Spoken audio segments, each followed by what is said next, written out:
Good morning. Good morning, YouTube land. I know there's several of you who were waiting. If somebody could just make me happy and say you can hear me, that'd be great before I get chatting away. Trying to get better at this YouTube live thing. Hi, darling. Okay, so y'all can hear me. I had an appointment this morning and it kind of fell through at the last minute. And so I thought I would just jump online and chat with anyone who is available and wanted to chat. Hi, Anne. Thanks for letting me know that you can hear me. Yay. Okay. So the first thing I wanted to do is I asked if there was I know that I wanted to answer a question about proof, but there were some other questions that came in when I put this on Facebook. So I thought I would just quickly address those. My good friend Lalit asked why Dolores was not in favor of Skype sessions. Well, Dolores was in her mid 80s. So that right there, anybody who understands older people in technology can understand that right there. So that was number one. Number two, a lot of people don't even know this, but I was there many years and during a lot of the, the behind the scenes kind of stuff. Dolores didn't even read emails. They would print, whoever was monitoring her inbox would print off her emails and bring it to her via hard copy. Dolores just didn't interact with computers. She couldn't get her mind around the idea that people could interact well or safely in this way. And most of us, and I still do, abide by her rule to do QHHT sessions in person only.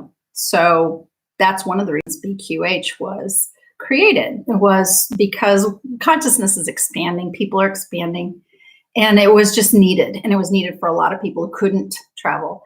And the really cool benefit of that coming out of it is that people are comfortable in their own homes. I mean, they're really comfortable, and a lot more people can get and have sessions because the cost is reduced that way.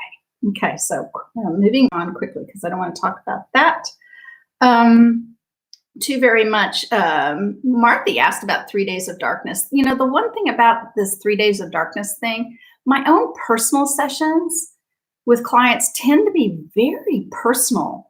They're not a lot of cosmic questions. I mean, sure, sometimes, and some sessions are all cosmic, but most of my clients have pressing emotional or physical issues or life path questions. They don't ask about things like 3 days of darkness, and I don't press to ask when they're in a session. So a lot of that cosmic stuff, information, you pretty much need to mostly, for the most part, get that elsewhere. I will tell you this, any of these questions, any of these cosmic questions, they almost universally, they're answered in the same way, which is it's going to be different for everybody. Everybody's a different player in the game. We're all co-creators, so it affects us all, but we all have individual perspectives. So it will all be different for different people. There's so many different ways, and there's a lot of great other quantum healers out there who are talking about this subject. So, but I don't have a lot to add to that one. Ludmilla asked if it's still relevant for us to explore our past lives. The answer, yes, for some of us, absolutely. But very often in sessions, we get exactly that statement saying, for this person laying there doing this, past lives don't mean anything anymore. So it depends, again, individual perspective. Hi, Nina, beautiful BQH practitioner Nina Morocco is joining us. If you don't know Nina, you should. Beautiful practitioner who, I don't want to say it incorrectly, in Scotland, but doing some great sessions. There's Karen. Hi, Karen. Karen's getting going on her practice. Hi, Corinna. It's so beautiful to see you here too. Okay, so one more quick question. Gigi asks, what's PQL? Our good friend Harak Tsiki posted something. I think she called it Parallel Quantum Lives. I don't know. I think she took a class or something. So it's just a very, it's a small subset of exploring something in the quantum field. BQH is open to whatever shows up, and parallel lives are one of them. So it's just, I think, it's just a focus on that. Whoever taught that class is focusing on and maybe directing clients directly to that. BQH, which I'm practicing mostly these days, is it just kind of, it casts a wide net, so some people might come and experience a parallel quantum life. Some people might experience a past life. Some people might go see about those 3 days of darkness. Some people go to their own child. It's whatever is needed, right? No prescription. And in a way, and I'll just wrap that thought up by saying, there's all these wonderful methods out there, absolutely wonderful. Brian Weiss, his past life regression. There's, oh gosh, I'm gonna have to look up to see what his name is. It's coming out of my Newton. I lost his name for a second. Michael Newton, who did Life Between Lives. Also great, great tools and everything like that. But in a Newton session, as an example, and I had one once, it takes you to, let's go look at between these two lives. Super, great, whatever. Here's what I found internally while I was having a Life Between Life session. My guidance, my higher guidance, this is so informative to me in the creation of BQH. While I'm having an LBL session, my higher aspects and selves are going, okay, fine, we'll do a Life Between Life session and it'll be interesting. However, it's not what could benefit you most at this time. What could benefit you most at this time is something else, and we'll just keep that over here till you're ready to do that, because you're stepping into this session with the practitioner who is leading you into a certain consciousness exploration place. And it was a really interesting session. I'm very happy to have had it. I have no desire to do that again. Why? Because a BQH session can be an LBL session if that is, the most relevant place to visit, right? So that's my perspective on all these different modalities. And again, why BQH says, did you learn LBL? Did you learn Brian Weiss? Did you learn QHHT? Did you learn this new one, PQL? Yay, great. Bring that all to BQH. And then do what's best for you and your client right at that time. That's my perspective and my offering to the world. Hi, Jen. Hi, Lynette. Hi, Bernard. Thank you all for joining me today. So again, I had kind of this free block of time, and I went back and I'm looking at some of these wonderful questions that people are leaving on the YouTube channel. And one woman asked about, well, where's the testimonials? Where's the proof for quantum healing? And it's a great question. Of course, it's a huge one. And I thought I would address that a little bit today, since I went ahead and titled this video that, Where's the Proof? Okay, so the first thing I want to say is when I first started with all of this with Dolores back in 2008, I wanted to know that too. And a lot of people do. It's how we, grow up and grew up here, especially in the Western world. Well, where's the proof? And I got a lot of very vague, ambivalent, and uninterested answers from Dolores Cannon herself, actually. And she would actually answer that question over and over again in her courses, in meetings, directly to people who would ask, either fans, clients, or practitioners or students who would directly ask her that. She would answer it this way. She'd go, oh, I've got a file cabinet worth of proof. Here, I got a file cabinet.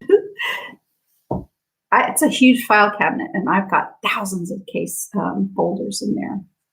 I have lots of stories. But what kind of proof, what does proof actually really mean? So again, this is the historical perspective. I kept my eye on this idea of proof because it's fascinating, right? Well, of course, prove it to me. It's kind of the scientific way. It's the Western mind's way. It's the logical mind's way. It's the left brain way. It's the black and white way to ask for proof. And as I started having sessions under my own belt, and things would magically happen in some sessions, and in some sessions, don't know that anything happened. And in other sessions, I don't know, it didn't seem like anything would happen. I kept my eye on this idea of proof. And when I would have, oh gosh, I'm just getting a tone in my ear. I think that's pretty interesting. I feel very surrounded now by my team. I would keep my eye on this idea of proof, because what I quite naively, 11, 12 years ago, thought when people would reverse some incredibly huge thing in their life, usually maybe a disease or some sort of physical thing going on with them, and that would just turn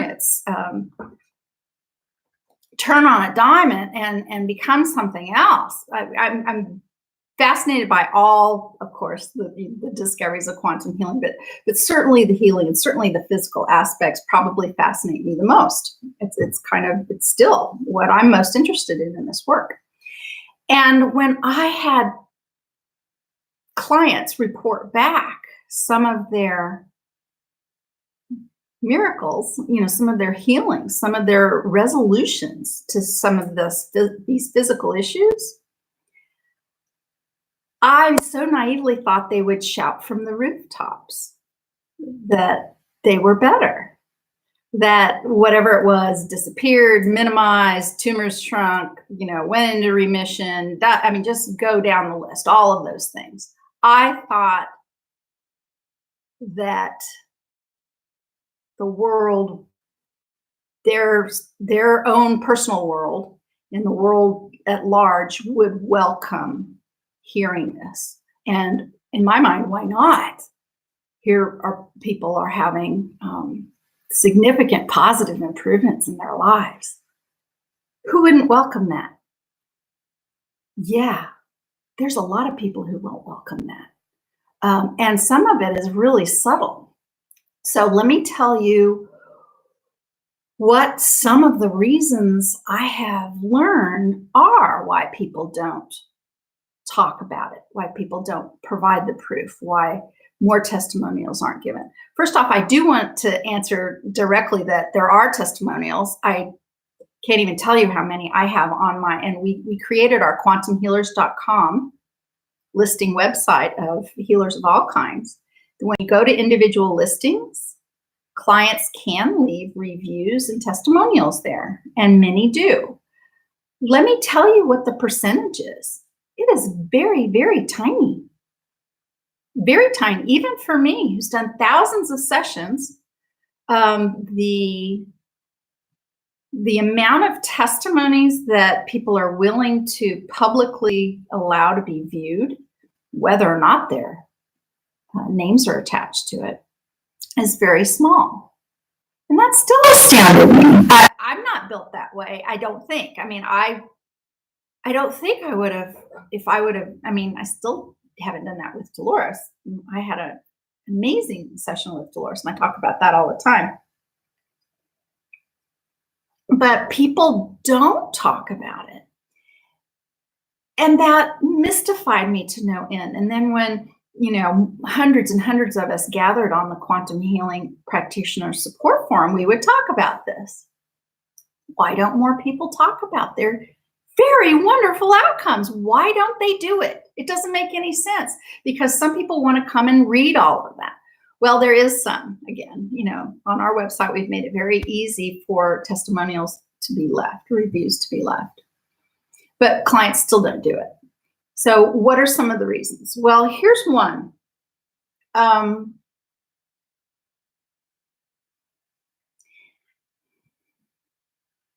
When people have this major shift in their lives, you can look at it in a cosmic way. You can look at it they've shifted timelines.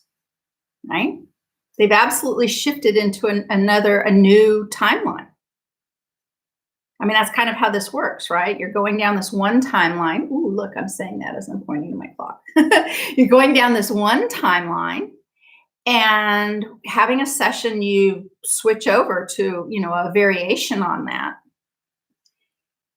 And when you switch over, the last thing that's kind of happened was that session, right?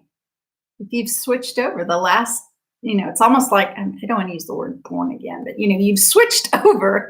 You're now beginning your path and your trajectory on a new timeline. The very last thing was the session, which is like the culmination or the end point, or it's where your issue was the biggest and came to the crescendo maybe of whatever issue it was. And so for people to move forward in their new life on their new timeline, they don't pay any attention to that session. They simply move on. And there are people who gradually, some people, right away, other people gradually, and they so gradually move away from it, they just dump it. It all just gets dumped from their head. They don't even think about their session anymore. They don't think about any of that. And okay, great. Because, what do we talk about all the time? What you focus on, where your attention goes, the energy flows. They're actually doing things quite well. Their attention is flowing on their new life, on the new way where they are. And I think they almost internally may know, or even sitting down and writing about what their issue was or whatever, that's attention back to that issue, right? So that's one way of looking at it. Here's another way of looking at it. The belief systems of those around you. Now, I'm quite lucky in my world, my family, not only, are believers, they accept all of this stuff. They assist me on the back end. They see all of the stories. We live in this world of, oh my God, that went into remission, this thing happened, whatever, that reversed itself. You're doing so much better in this way. Great. And so it's more commonplace, and it's easy for us to have conversations about these wonderful things that happen. But not everybody is there yet, right? Because everyone's waking up on their own timeline, on their own schedule. And so when some people have a marvelous outcome and they take it back to their everyday lives with the people who surround them that might be quite religious and very leery of what we do, or outright negative about any of it, or this, they simply will deny it. So as an example, some people can leave, benefit immediately from the session, go home and say something like, wow, my arthritis, I'm just going to say arthritis, my arthritis doesn't bother me at all now after this session. I was in pain. I couldn't finish my day. All of that was happening, and now my arthritis doesn't bother me at all. Imagine that they say this to a family that responds in this way. Are you serious? How could a couple hours of imagination and hypnosis change your arthritis? That couldn't possibly have happened. So what does that do? Imagine if your whole family was like that, and you came home announcing how much better you felt. And then you had your parents, your siblings, your coworkers, your children, whoever, bombard you with the energy about how that's just not possible. Again, I think this is almost an intuitive sense for some people that they're just not going to talk about it, right?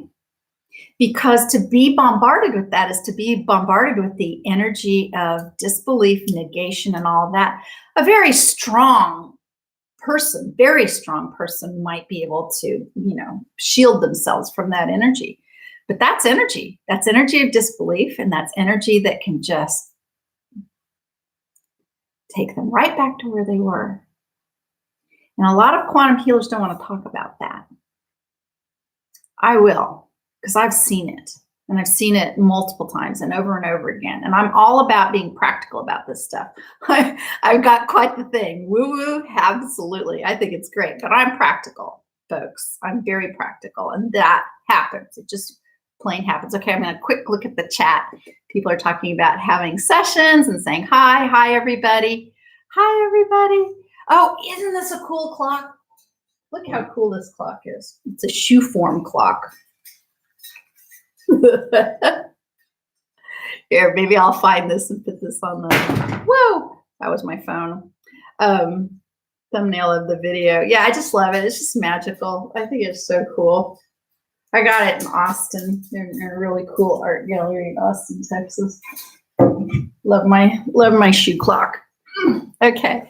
All right. So, okay, everyone's kind of chatting in the chat room with each other. Yay! Very, very happy about that.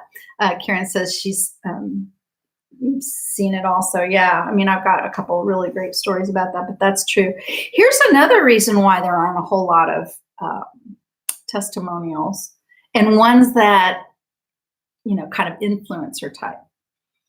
Doctors, dentists, nurses, other healthcare practitioners who show up for sessions are quite concerned about what their colleagues would say about it. Not all, but many. I have actually literally had in-person sessions here in my studio in Kansas, where medical professionals have asked, jokingly, but, you know, not jokingly, if I had a back door. You wanted to come and go by my back door so that somebody out front wouldn't see them walk into my space. There's still people who are quite concerned about what other people are going to say. Even if internally they're all for this and they're all about this, they're not going to tell anyone. One of my very favorite medical professional stories was a doctor who came to see me who had a torn ACL. Hobbled in, doctor, hobbled in, walked out, thrilled, absolutely thrilled.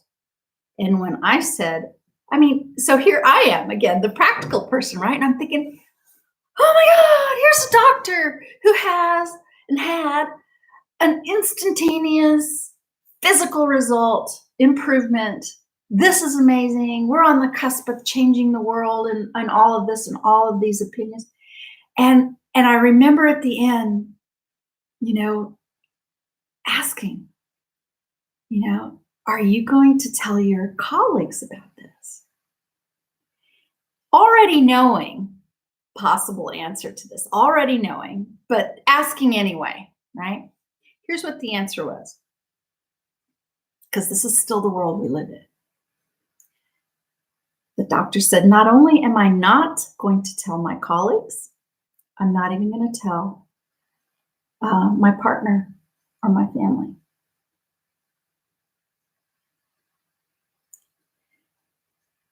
You know, so being someone who is so excited about this work and watches a medical professional like that benefit and getting so incredibly excited and still very excited about their personal outcome, no questions, very pleased about that. But having a little bit of a broken heart about the answers to those questions. Here's another very practical reason people don't talk about it. Disability. Yes, indeed. There are people out there claiming getting disability checks.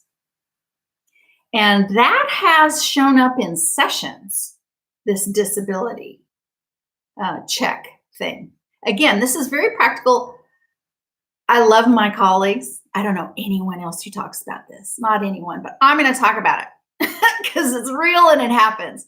So there are people who come in and they want to heal. It doesn't even matter what it is. I don't care if it's terminal. I don't care if they've had it for decades. I don't care if it's chronic. I don't care what it is. Let's say whatever it is.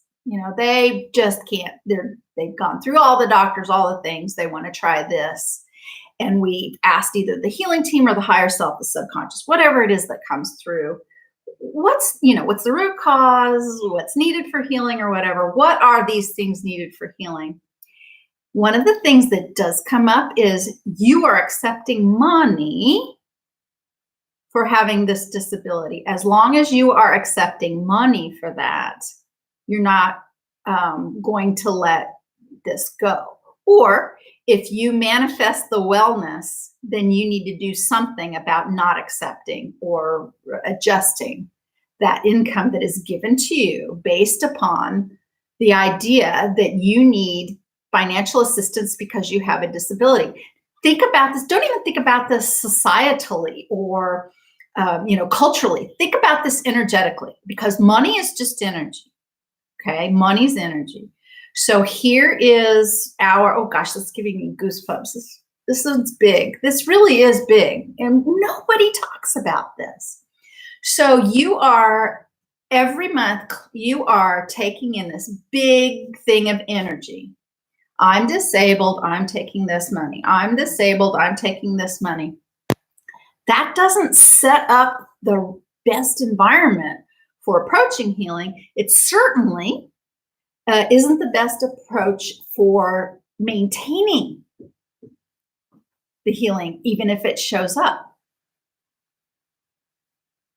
And I'm telling you, there are so many people out there. I mean, a number of people out there where I've had sessions or talked with other people who had other sessions with other practitioners. And when I ask about this disability thing, people hated their jobs so much. They don't want to go back into the 3D world, cubicle world, whatever. Don't blame them. Don't blame them at all about that. But they don't want to give up their disability. It's part of the equation, folks. Yeah. All right. Here, Karen's asking a question. How do you answer when people ask you about being relieved of karma? I have mixed feelings on how to address that. Yeah. Karma's like, the way I have, the conclusion that I currently have, the current way I view the karma issue is this. It seems that karma used to be required, couldn't get away from it. We were in a karmic system, and there was no removing yourself from that karmic system. We were in it, that was it, whatever. And now we're in a different place with karma from my sessions, from my understanding. A couple of the different things are we're able to neutralize it more quickly within current lifetimes, and we don't have to participate in it anymore on a soul level. It's across the board. Once again, it's the across the board thing, depending on where you are in your ascension and your growth and your spiritual journey. You may be accumulating karma. You may be, neutralizing karma. You may not have anything to do with the karmic wheel. I've had many, many sessions where people want to know, do I have any karma? And they're like, that's over. Don't even worry about that anymore. But there's other sessions that mention certain things. So it depends. It's, so much depends on the individual perspective. So there's that. Here's another thing about proof and testimonials, which I find just fascinating, right? So I have this woman who's getting ready to do a second session with me. First session we did a number of years ago. Since then, I've taken more classes. I have more tools. We did an in-person QHHT session, and we're going to do a subsequent session with BQH online. And since that, I've taken more classes, and one of the things I've done is I've boosted my own psychic and, extrasensory third eye perceptions of what's going on with people.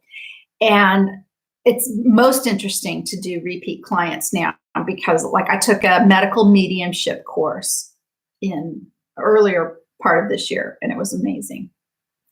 And when she contacted me again about doing another session, again, this was many years ago. I think 6 years ago, I did a session for her. And I remember that session. I remember it. And I don't remember tons because I can't. There's too many. There's thousands. But I do remember that. I remember some of the main points of this session because of her unique situation, which I will not divulge right now. But I will share this story. I don't think she was ready to heal. She was not ready to heal. She was not ready to heal in a number of ways. I can kind of see that now, particularly now that I've taken this medical mediumship course. The thing she wants to work on now, it's so obvious to me, I think, what's going on. I mean, I'm going to do the session with her. We'll find out. We'll explore consciousness and see if it plays out the way I think. But here's the two things I want to mention about this. Her session, she kind of she lost the recording. She never got around to listening to it. She had it for a while, didn't get back to it. I cannot. It's far too hard to hold on to thousands of MP3s, not to mention the cost of online digital storage, et cetera, et cetera. I don't do that. I hold on to them for a while and I tell people, download them and make a copy and save it somewhere else. I can't be responsible for that at all. So she lost her session. You know, that there's a message there. She wasn't ready to re-listen to it. But she said something in this mail, in this communication we had for setting up another session, that she reminded me of something that I had forgotten. And that was when she had come for the session, she was a little distracted in one way because a beloved pet, beloved dog, had, like in the hours prior to the session, had suddenly become violently ill. And they'd taken the dog to the vet. The vet was working on the dog, and the last information the client got about the dog before coming into the session was it was severe, it was serious, she was not expected to live. Now, those of you who follow me at all know how much my animals mean to me. And I have been in that situation myself. As a matter of fact, he's right here. Let him make an appearance. My cat, Sampson, my boy. So this guy was in a similar state, Lion's Gate, of 2 years ago. And I was swapping sessions with the wonderful energy practitioner, David Manning, August 8th, 2 years ago. And Sampson, he'd had some issues. I took Sampson to the vet. They did some blood work, came back, and I remember the vet. I mean, you know, it's not good when the vet goes like this. I mean, just that right there, right? And his blood values were terrible. He had severe kidney failure. I didn't know if I was going to have to put him down that day. He's continued to have health challenges, and there's a lot of interesting things going on with him. I'm going to show you his face. He's actually blind now. I don't know if you can see that. He cannot see. My boy cannot see. But during the Lion's Gate with wonderful David Manning, so I'm supposed to have a session for myself, right? And I'm so distracted about this cat being at the vet's and possibly getting ready to be put down. And I remember as I'm, driving away from the vets, I'm going, can I even do this session, right? Because I love my cat so much. I'm going to put him back down. Can I do the session? Because I'm so distracted. Well, I asked the similar question to my client because she had, her dog was there. Same thing, and I'm like, do you want to do the session? She's like, no, I want to do it, because she waited for a long time before getting in. No, she wants to do the session. So we did the session.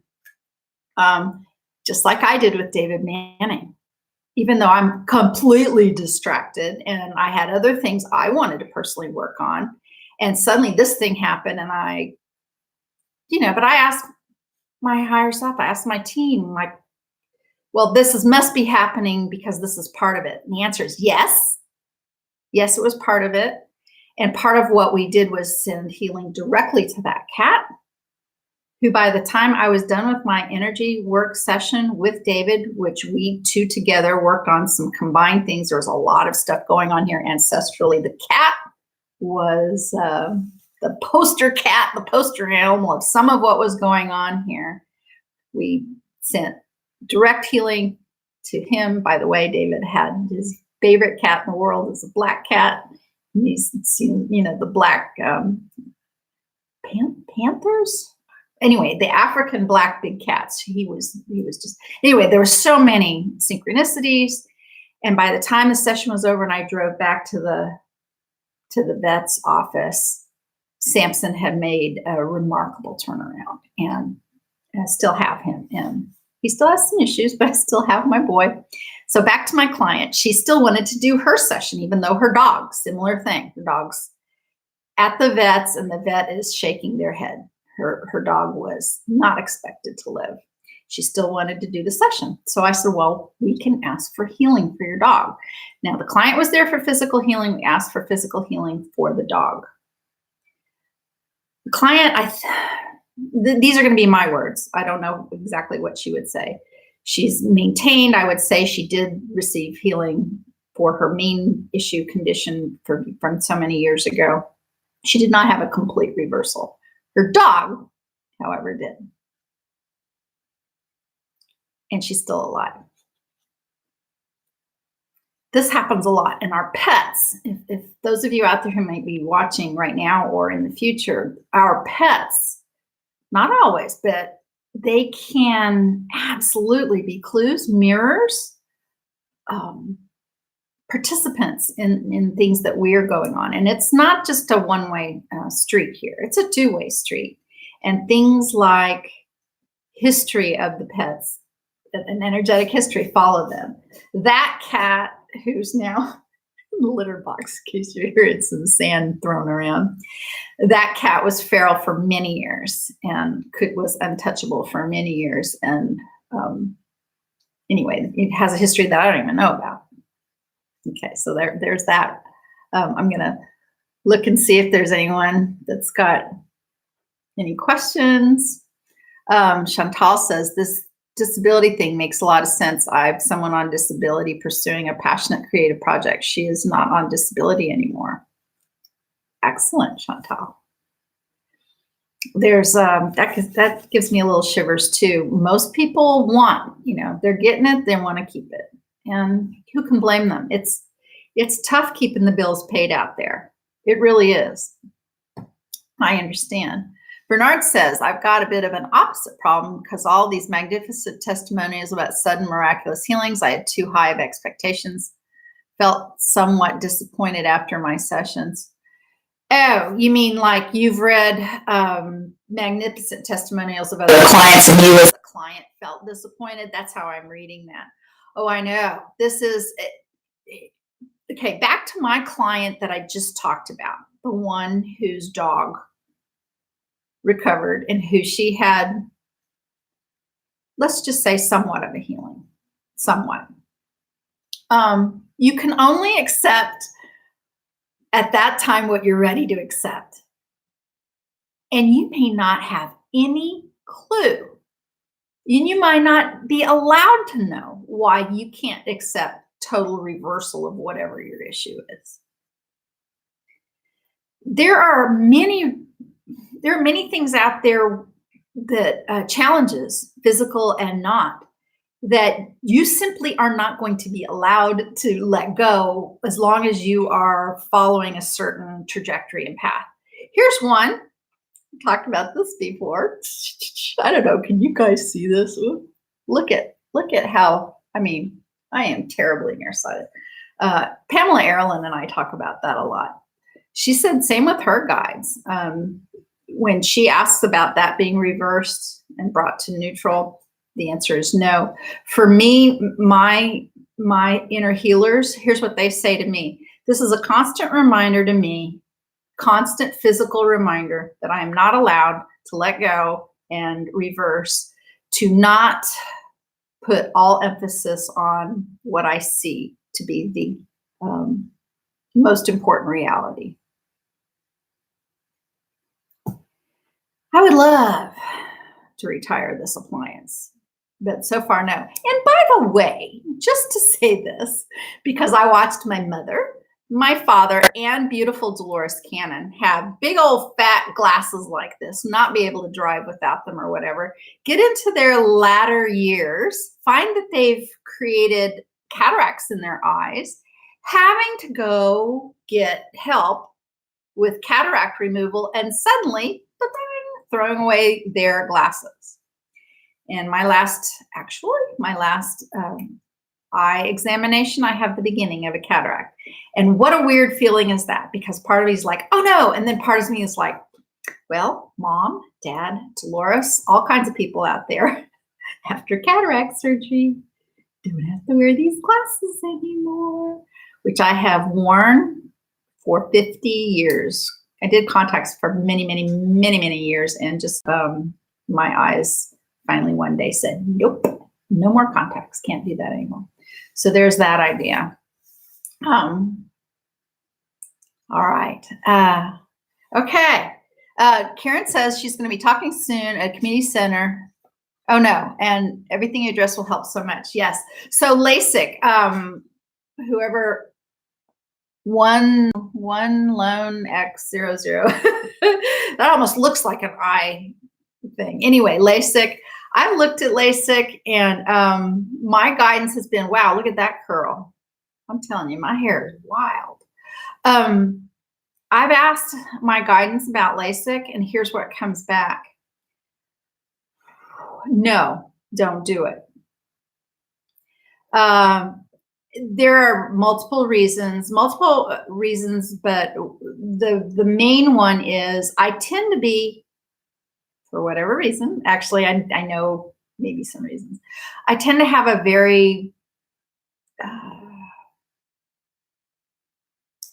not normal reaction to basic medical procedures, situations, pharmaceuticals, etc. I mean, across the board, you know, if 98% people have this outcome or this, side effect, I'm in that 2%. And there is absolutely, and actually I had a client once, and this probably informs this a lot. I had a client, no, it wasn't a client, it was a potential client. Cut that, it was a potential client, because I remember now I'm replaying the scene in my mind. But it was a potential client, because I really wanted to have this man do a session. I wanted to know more about it. So this man went through LASIK, and he was one of the very, very few people who, when he went through it, his tear ducts no longer worked after the procedure. This is life-changing if your tear ducts don't work after this procedure. And you can look it up. I mean, don't focus on it. Heck, I have friends who've gone through LASIK, and good for them, more power to them or whatever. But there's a very tiny percentage of people who, after LASIK, their tear ducts don't work anymore, and they have to manually put drops in their eyes so many times a day that their lives are forever altered. Now, could this be reversed? I say it probably can. I've seen all kinds of things reversed, including birth defects. I've absolutely seen that. But nah, not going there. My guidance just basically says, no, just don't even go there. Besides, I like my glasses, and I can talk to other people about how I'm not perfect. and one of the reasons why. And heck, maybe that cataract will come along and we'll all be good in a few years. I don't know, right?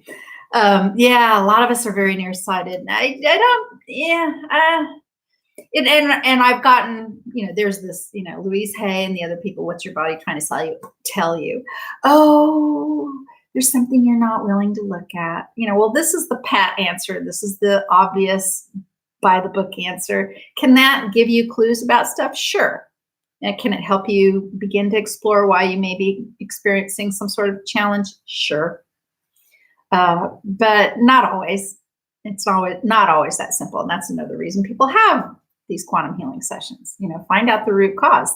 That's when and how I found out this root cause of this was in a session with a caring practitioner so that I could completely let go and completely tap into some guidance about multiple things, including, yeah, how about me? I would like to leave my glasses at home now too, like I've had other clients do, but so far, not for me.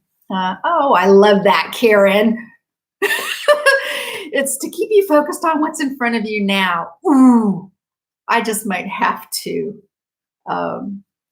remember that line. Beautiful. Kathleen says she's nearsighted in one eye and farsighted in the other. Maybe you're a very balanced person, Kathleen. All right. Okay. I wanted to talk just one more time. Those of you who've watched any of my videos might have heard me talk about this before, but it's worth mentioning again as far as this whole where's the proof thing. So to this day, one of the most spectacular, incredible healings I have ever witnessed, ever, happened. Yeah, I think I was still doing sessions in an apartment in Austin. So this was when I was commuting back and forth between Texas and Kansas. And I believe this was in about 2013. It might have been 2012, but 2012, 2013-ish. I still was doing only in-person sessions, and I built up a practice in Austin, but I was living in Kansas. So I went back and forth because, yeah, that's how I was staying in business. Because QHHD, in-person only. Thankfully, no longer the case to keep clients coming to me for sessions. But I was down there doing a session, and this woman came in who had a metal plate in her wrist. And it was fascinating because I had in the space of a week or 10 days, I'd had out of 4 or 5 clients, 3 of them had metal in their bodies. And that right there is, and part of the reason why they were all coming to me in sessions. And, one was interesting. The second one was, wow, that's a coincidence. When the third one hit that was metal in their body, that's when I called Dolores. And I loved that phone call with her. It was very brief. But she said, yeah. She said, because the question was, Dolores, are you getting people who are coming to you who have metal in their body? She said, yeah, just last week. And she tells me the story about someone who'd come to her. So now this told me all kinds of things. I got to talk to her about her session with her client that had metal in the body. It was sort of like, wow. So Dolores is 4 hours away from me in Arkansas. I'm having clients with metal coming to me. She's having clients with metal coming to her, all in the same time span. That, that's way too much synchronicity for me to just say, and throw that out the window. So I knew something was going on there, and I knew it was going to be big. Dolores and I chatted about, what happened in these sessions.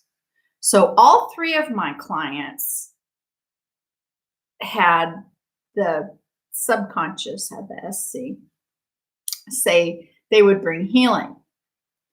And I followed my intuition on my very first one. So I had 3. One was the lady with the wrist. One was a woman who had her spine fused with a bar. And I remember her talking about that. I don't know if any of you know anything about that surgery, but do you know how they do that when they put a bar down your back and they fuse your spine for whatever reason? If you've got disc degeneration or spinal injuries, I don't even, all those things, they go this way. They cut your throat down this way and they put the bar in this way. And I remember her talking about it and seeing her scar here. All 3 of my clients were females. One had that, one had the wrist, and the other one had a metal plate in their leg. And all 3 of them, we found out the root cause. We asked for the healing. Somehow I followed my guidance. I'd never heard of it before. I'd never heard Dolores mention this particular thing I did with client number 1. And I think it was leg, spine, and arm. I think I did it in that order. But in the very first one, I mean, and practitioners who are listening to this, you guys know what this is, right? You know that you tend to go into a trance yourself. You're in the quantum field and you're feeling the energy. And some of what's going on there is you are participating in this deep, altered state with your clients. Not everybody does this. Not every session. Some deeper than others. Come on, all that's possible, of course, but these sessions can be so deep like that. And I'm surrounded by my team, even though at the time I'm not sure I gave them much credit for that. But I find myself asking the SC in this session with this first woman, I'm like, can we just replace the metal parts with bone and tissue? Can we just have that going? Because the metal was causing everybody problems, even though it was meant to be the thing to fix everything. It was causing everybody problems. And in all three cases, the SC said yes. And then, of course, there's so many more questions to ask about that. And the answers coming back and forth were a variety, because some people are more connected, some people are more able to really accept and speak, and other people not so much. But the answer was yes in all three cases. I believe I was told gradually in the first two sessions. And I don't even really, I need to get into that cabinet and see if I can find them. I don't even know for sure if they said gradually, but I think so. And then, but the third session was the one that blew me away, the woman with the metal in the wrist. So here's the story of that, and if you've heard this before, you can just click, because you can go, unless you really want to hear it again. But to this day, it's one of my favorite stories. So when she came in, she was a great lady. She was actually waiting tables. She was footloose, fancy free. She was pretty cool chick. She actually was a practitioner. She had a metal plate and screws in her wrist, but she was finding that it was very painful for her. And I remember her, and she was like, "Do you want to feel this?" She was like, "I want you to feel this," and I did. So she took my finger and she poked like right in here, right in here, around these tendons in here, and she's like, "Can you feel?" And I could feel like a little bit, just a little bit, but like the screw heads and stuff. And she said she felt them all the time. They hurt. And she found it difficult to carry anything at all and put any kind of weight and do, any kind of lifting with this. And here she was waiting tables, and this was her right hand. She was right-handed. And she just, it was one of her main things. Why did she have it? Could it be fixed and everything? And I'm not even remembering the root cause, but the answer was yes, it can be fixed. It can absolutely be fixed. And I said the same thing I did as the other two sessions. I said, can we replace the metal with tissue? And the answer was yes. And then I asked, can we do that right now? Now, I think what happened in case one and case two, the answer was, yes, we can begin that now, and it'll be a gradual process or whatever. That's not what the answer was for the third lady. Third lady, it was, yes, we can do that. And can you begin right now? Yes, we can begin right now. And so here's the woman, she's laying there. And then this is what happens next. Her arm just goes and lifts up, and it's hanging out like straight out in front of her. And there's a little bit of this going on. And I'm looking at her face, and her face is not giving me a lot of clue, but the arm is up in the air. And I'm watching this go on and asking some questions, but they basically said, give us some time to work on this. So I'm just sitting there kind of, like that in my chair, watching while this woman's in bed with her arm in the air. And then at some point they say something like, it is done. And we'd already asked all the questions and everything, and the session was over. boom, the session's over. And so the woman sits up and she looks at me, and, we're both doing not only was the energy crazy wild, but this arm lifting up and this shaking thing and the energy in the room and all of that. And I look at her and she says, something along the lines of, wow, what a trip. That was crazy. And then she said this, she said, and I had no clue because she didn't say, she said, that was almost unbearably painful. Now I'm asking the questions and I'm getting no indication from her body. I'm asking the SC about, taking care of her and all of that. I'm not asking, is it painful? Is it too much? I'm not asking any of that. I'm asking about the healing. And it was, yes, we're taking care of this. And she's got almost tears in her eyes. She goes, but it was so powerful. It was so strong. I knew it was important and I knew I could handle it. So I just left my arm hanging out in the middle of the air right there. And so then she's sitting up, she's still sitting on the edge of the bed, and she starts doing the thing where she's poking in here. And she looks at me and she says, it's gone. She says, the metal's gone. I don't feel the metal plate. I don't feel the screws. It's gone. And she's like poking, and she's having me poke my finger. But come on, I'm like, I thought I felt it before. I think it seems different, but it wasn't my body. And I'm like, okay. And she's so excited. She's like, it doesn't hurt. It doesn't hurt. She's picking up stuff at that time it was an apartment. She's picking up stuff. She's like, it doesn't hurt. It doesn't hurt at all. I can't feel it. It's gone. It's gone. And I am stunned. I mean, I've seen, things reversed. I've seen, healing happen. I've seen, people go into remission, but my metal is gone from my body in that short a time. I'd never had that before. And I'm stunned, and just stunned is too small of a word for all of this. But we stay in touch. And the gal's still waiting tables, and I'm keeping in touch, and I'm asking her, are you still feeling great? She's still feeling great, all of that. I'm like, how about let's go get an X-ray? How about let's go get an X-ray? And she's like, well, okay, I could do that. I'm like, I'm so curious. Now, I'd been at 8, 9, 10, 11, 12, 13. So I'd been doing sessions for 5 years when that happened.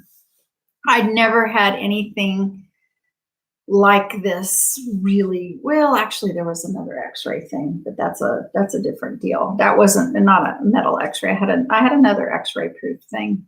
But let's just say X-ray proof, to go back to the whole reason I'm doing this video. Gosh, we've been to it about an hour, so I'm going to wrap it up here pretty quick. But, go get an X-ray. So she gets on the horn, talks to her doctor, and asks for an X-ray. So think about what we talked about early on in this show, if you're still with me, right? She calls a doctor up and wants to have a re-X-ray of the metal plate in her arm. And here's how that conversation goes. Hi, doc, I want an X-ray of my arm. Doc's like, why? Well, I just want to see what's going on in there. Are you in pain? So she's completely truthful, right? No. Well, you don't need an X-ray. Bye-bye. No X-ray for you. No reason to do that. People, and doctors do X-rays. Diamond does. It's kind of, but paperwork wouldn't match. So we kind of, we sat on that for a while. I started thinking, I still want an X-ray. Let's figure this out. I had a contact with a naturopath in Austin. Long story short, we got an X-ray ordered by someone who was also curious about how all this worked. And I sprung for the X-ray. I sent the money. The naturopath set it up because the gal was a waitress and was going off of non-health insurance to get this. We jumped through a lot of hoops to try to get this X-ray, and we did get the X-ray. And while we're waiting for the appointment, and while we're waiting for the results, I'm doing I'm doing some things like this. I'm imagining what the world will. Is this the beginning? Is some of my thought. Is this the beginning where we show that quantum healing can do these incredible, magical, unexplainable things? Is this the beginning of that? Because here's going to be an X-ray, right? And I'm thinking, how's this going to play out? Well, here's how it played out. And in a way, very cool, but also, maybe not in the way you might think. So she goes and gets this X-ray. Still feels great. Still doesn't feel the metal. Goes in and gets the X-ray. The X-ray comes back. She shares the results visually and verbally and the written results. Here's what the X-ray showed. The X-ray was the exact same as right after she had the plate put in. It showed the plate. It showed the screws. Showed that she had an X-ray, that she had a metal plate there. And I remember talking to her. She's like, Candace, I just don't know how to describe it, because I am telling you, when I push my hand in there, I cannot feel the metal. I always could before. I could tell you where the plate began, where the plate ended, where the screw heads were. It's not in there. So we started, asking ourselves, what even is this? What? So some theories were this. Well, it was metal. And so the metal shadow of, the thing still shows up in there. Well, it's not a bad way of looking at it. She's just deluding herself. Well, another way of explaining it. But we ask in a session, okay? We decide, here's how we're going to find out. We ask in a session. And this is when I really started understanding about how you can live in 4D and 5D and 3D world all at the same time. Okay? They're all kind of overlapping, like it's something like this, we've got 3D, 4D, 5D, you've got the three of them. And this is Earth, right? And it's all a co-creation like that. So when this gal came to me to have the session, she stepped into 5D. This is what we found out in our subsequent sessions. She stepped into 5D to have this problem, this challenge removed, because she no longer needed the lesson of it. She got the learning from it. She was able to neutralize the pain and go back. And what she was doing is living her life in 5D now, where she no longer needs that pain and that feeling of that in there. She doesn't need it anymore. However, here's what happened when she goes into the 3D X-ray office and stands at the 3D registration desk and fills out the 3D form and lays on the 3D machine, or stands up next to the 3D machine with the 3D X-ray, who takes a 3D X-ray of her wrist and then reports it in a 3D manner in the 3D healthcare system. The result comes back 3D, period. And the world not ready yet for that kind of results. And the answer was very much laid out in this way. Just imagine what you would go through personally. Nice waitress lady in Texas, me, Candace, as a practitioner. If you were to go on some sort of TV show or whatever, and you would show X-ray 1 with a metal plate, and several weeks later, X-ray number 2 without a metal plate, and show that as proof. Guess what would happen online and in communities and the mainstream news if one were to bring that to the table? Well, you'd be called a charlatan. You would be told that you are taking people's money and that it's all a trick. And of course that X-ray couldn't be, because it's not possible. Bobbity, bobbity, bobbity, bobbity, bob. So in the end, it doesn't matter. And in the end, we go straight back to Dolores, who's like, I don't care about proof. Screw proof. Proofs. People who want proof are moving into that 3D vibration, right? Once you are in the 3D, I need proof, I need it to be replicated, I need my test results. You are in that world. And that is not the 5D. We don't operate in that way. And at the risk of bringing up a completely different subject, this was Dolores's answer about chemtrails, just by the way. She was like, yeah, I see those things up there. I don't live in that world. You know? I don't live in that world. She lives in the one where it's not there. She can see it, but she lives in the one where it's not there and it's not affecting her. That's a simplistic way of looking at that in many issues, but it is one way of beginning to look at it. Okay, and I have gone over an hour, so I'm just going to just make sure I answer any questions anyone might have before or read a story. So Lalit says, I had a session where the metal in the body got absorbed as the client did not want to go through another operation to remove it from the body. That was about 5 years back. Yeah, be really interesting. I think there's actually, if you look it up, I think there's actually, and I don't know if I remember this correctly, but I think like somebody who had a hip joint or something, the body did replace itself, but like over 12 years or something, not like that. So I think it is possible, even in a 3D perspective, given enough time or the right amount of conditions. Not exactly sure.